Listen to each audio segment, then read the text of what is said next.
Après de longues années de guerre et d'instabilité politique en République démocratique du Congo, un enfant sur 10 souffre de malnutrition aiguë. Grâce à un financement du Bureau de la Commission européenne pour les affaires humanitaires, ECHO, l'UNICEF a mis en place un système de surveillance efficace, ainsi que des interventions d'urgence visant à traiter la malnutrition aiguë à travers le pays.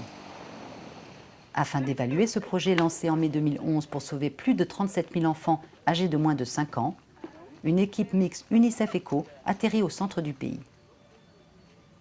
L'avion est aujourd'hui le seul moyen d'atteindre Lodja, la principale ville de la partie orientale du Kasaï, une des régions les plus enclavées du pays, située à 2000 km de la capitale Kinshasa.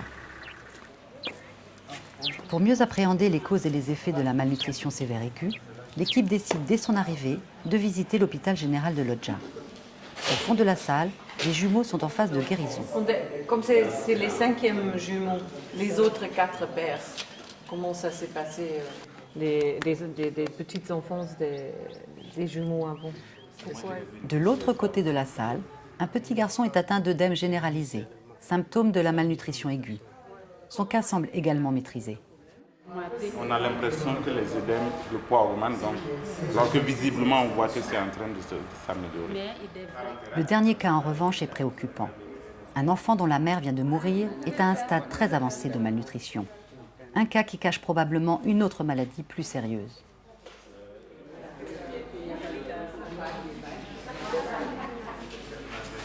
Le premier diagnostic de l'équipe de la mission est alarmant. On a réalisé qu'un nombre important d'enfants meurent de malnutrition aiguë sévère et qu'il faut qu'on intervienne, même avec des programmes à court terme, afin de sauver les vies de ces enfants. On note que les taux de malnutrition sont inacceptablement au-delà du seuil d'urgence de 15%. Au-dessus de 15%, ce sont des taux de malnutrition sévères que l'on trouve habituellement dans des contextes de famine sahélienne ou lors de graves conflits armés. Des taux aberrants dans cette région, autrefois qualifiée de grenier à riz du pays. Une première visite en ville et dans les alentours permet d'en circonscrire les causes. L'enclavement de la région, une grande pauvreté, la cherté de la nourriture due à l'abandon de l'agriculture au profit de la prospection de diamants, enfin de mauvaises habitudes alimentaires et l'absence de planning familial. Résultat, la malnutrition provoque en RDC plus de 50% des décès des enfants de moins de 5 ans.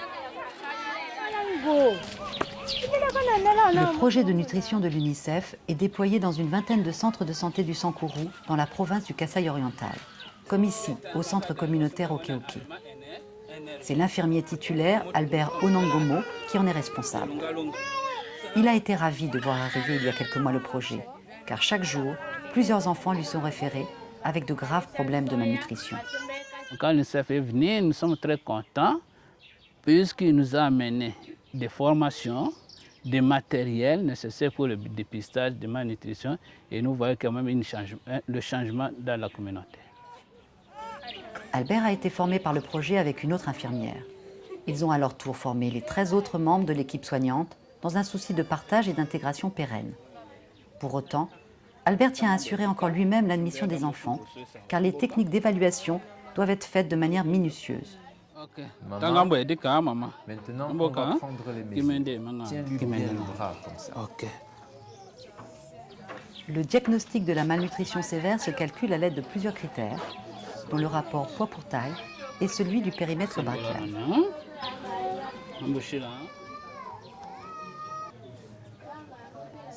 PB side.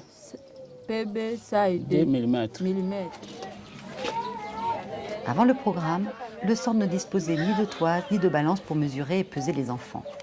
L'arrivée de ces deux instruments au centre Oké-Oké constitue déjà une avancée majeure.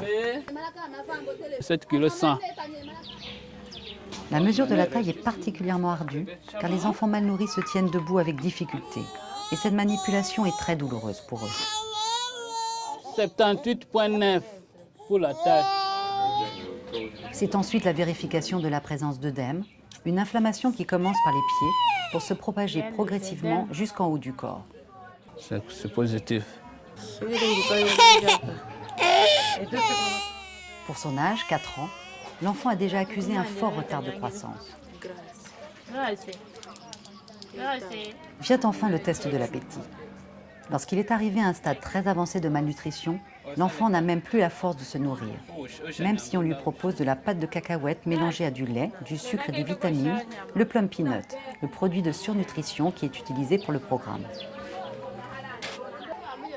L'opération est toujours suivie avec beaucoup d'intérêt par les autres mères qui voudraient bien voir leurs enfants bénéficier du traitement. Après le calcul des différents critères et mesures, le verdict est posé par Albert. Donc, indice poitage c'est inférieur à -3 écart type. Le critère d'admission, c'est les dames. La maman est soulagée d'apprendre que son enfant va être traité et on lui confie 10 sachets de plum peanut pour la semaine. Mais avant qu'elle ne parte, Albert va lui expliquer la procédure à suivre. Il faut que tu rapportes les sachets vides la semaine prochaine pour montrer que tu as bien donné le médicament à ton enfant. La tentation est grande en effet pour la maman de partager les sachets avec ses autres enfants, voire de les revendre en ville pour acheter du savon ou de l'huile. Depuis l'arrivée de l'UNICEF avec le cas de dépistage, dans 4-5 mois qu'on a réalisé, on a eu plus de 100 cas de malnutrition sévère dépistés. Dans ce cas, il y a plus de 70% qui sont guéris. Au-delà du traitement, le projet de l'UNICEF insiste sur les aspects détection et prévention qui sont essentiels pour combattre la malnutrition. Et l'Église est l'endroit idéal pour atteindre un grand nombre de mères. À la fin de l'office, Marie-Claire Mboyato, relais communautaire pour le programme, a 20 minutes pour les convaincre du bien fondé de l'allaitement maternel. Il faut que vous continuiez l'allaitement jusqu'à au moins les 2 ans de votre bébé. Et jusqu'à 6 mois, il ne faut donner que le sein. Ça va bien protéger vos bébés. Et il ne faut pas enchaîner les naissances, c'est dangereux pour vous. Ce n'est pas un message anodin pour ces femmes qui ont en moyenne une dizaine d'enfants, car leur reconnaissance sociale passe avant tout par leur capacité à faire des enfants et à bien les nourrir. Gare aux mères dont les enfants meurent de faim, elles seront ostracisées, voire accusées de sorcellerie. Avant le projet, les gens croyaient que la malnutrition, c'était de la sorcellerie. Maintenant, tout le monde sait que ce n'est pas le cas. Marie-Claire a été choisie et formée avec 9 autres personnes pour être relais communautaire bénévole du centre de santé Oké-Oké, car elle est éduquée et bien implantée dans sa communauté. Couturière de formation, elle enchaîne les petits métiers pour nourrir sa famille de 7 enfants. Sa première tâche en tant que relais communautaire est de quadriller son quartier à la recherche d'enfants mal nourris. Bonjour. Dis-moi, tu n'es pas gros, toi? Une fois les premières mesures prises et concluantes, Marie-Claire envoie la mère et l'enfant au centre de santé Oké-Oké. Et elle n'est pas peu fière d'avoir déjà dépisté 50 enfants qui ont tous survécu. Et si elle est satisfaite de son palmarès, elle est aussi très fière de son nouveau rôle. Le projet de nutrition m'a apporté beaucoup, surtout des connaissances. Des choses que je ne savais même pas pour ma propre famille. J'ai maintenant beaucoup d'informations que je suis très fière d'enseigner à mon tour. Et ce que Marie-Claire aime particulièrement enseigner, ce sont les cours de nutrition. Là, vous avez d'abord les aliments constructeurs, comme la viande et le poisson, les aliments protecteurs, comme les légumes et les fruits. Vous avez aussi les aliments énergétiques, comme le manioc ou le riz. Bon appétit. Merci. Car la malnutrition est aussi causée par la monotonie alimentaire basée sur le manioc et le riz. De mauvaises habitudes faciles à changer dans cette région très fertile de la RDC. Les fruits et les légumes constituent en effet une protection facile et peu chère contre la malnutrition. Albertine Ochevo a été une des toutes premières mères à bénéficier du traitement au centre de santé Oké-Oké. Timide et discrète, elle est peu loquace, sauf lorsqu'il s'agit de raconter la maladie de sa fille. Aujourd'hui âgée de 5 ans, la petite Véronique est en pleine forme. Je pensais que ma fille allait mourir, car 2 de mes enfants étaient déjà morts de malnutrition. C'est alors qu'on m'a parlé du programme. On est allé au centre de santé Oké-Oké, où on a commencé à lui donner du plum peanut, et ma fille a récupéré sa santé peu à peu.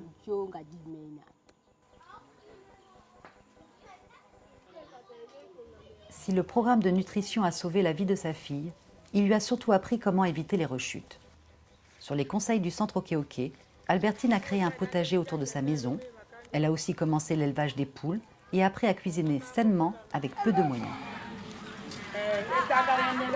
Veuve depuis 3 ans, Albertine vit dans une grande pauvreté avec ses 2 enfants qui ont survécu.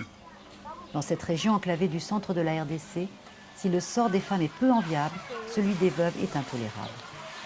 Soumission aux hommes, manque d'éducation, ignorance, la condition des femmes joue pour beaucoup dans la malnutrition de leurs enfants. Mais pour Albertine et ses 2 enfants, une vie plus sereine est maintenant possible grâce aux soins et aux conseils que lui ont donnés le centre Okeoke et l'UNICEF. Tu as bien mangé? Oui. Et toi, tu as bien mangé? Oui, j'ai vraiment bien mangé. Je veux que mes enfants soient scolarisés, qu'ils restent en bonne santé, car je n'ai ni père ni mère pour faire grandir ces enfants. Je suis veuve. Et pour Albertine aujourd'hui, il n'y a pas de meilleur baromètre du bonheur que le bon appétit et les rires de sa fille Véronique.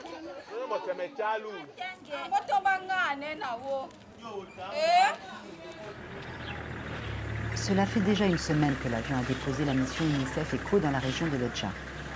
Ce matin, c'est au centre Okeoke que Siméon Nanama et Corinna Kreidler viennent faire leur visite de supervision. Bonjour. Bonjour. Comment ça va? Ça va un peu. À pas de course, mais tout en prenant le temps d'écouter et de comprendre l'équipe soignante et les mères, Corinna et Siméon veulent vérifier les modes opératoires. C'est difficile de dire si c'est 6 ou 5. 6,5. 5 ou 6. Après avoir visité plus de 15 centres de santé, ils sont tous deux conscients de l'urgence des besoins, mais aussi des défis pour faire de ce projet un véritable succès. Non, il faut aller à la maison pour vérifier où sont les sachets. Si les sachets sont à la maison, elle doit prendre ça, vous donner. On ne va pas priver l'enfant de son traitement. Il faut qu'elle nous donne la preuve que l'enfant a consommé les sachets. Ce projet, au-delà du nombre d'enfants qu'il vise à traiter, de notre point de vue, devrait servir de tremplin pour renforcer les capacités au sein de l'UNICEF, mais surtout au niveau gouvernemental, pour assurer non seulement le suivi du projet pendant qu'il est en cours, mais aussi une certaine continuité. Ce programme ne pourra être pérennisé que si nous réussissons à résoudre les problèmes d'approvisionnement d'une plum peanut, le produit que les enfants mangent. Et ça, c'est une tâche que doit réaliser le ministère de la Santé à travers toute la chaîne d'approvisionnement, afin que cette pâte soit distribuée comme n'importe quel médicament.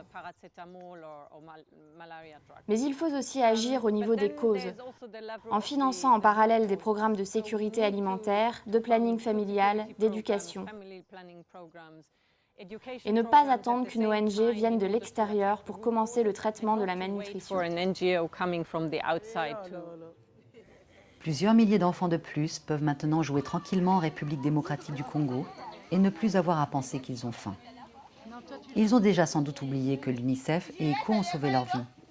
Mais nous ne devrions pas l'oublier, afin que toujours plus d'enfants puissent aussi un jour bénéficier du simple droit de jouer et de grandir sereinement.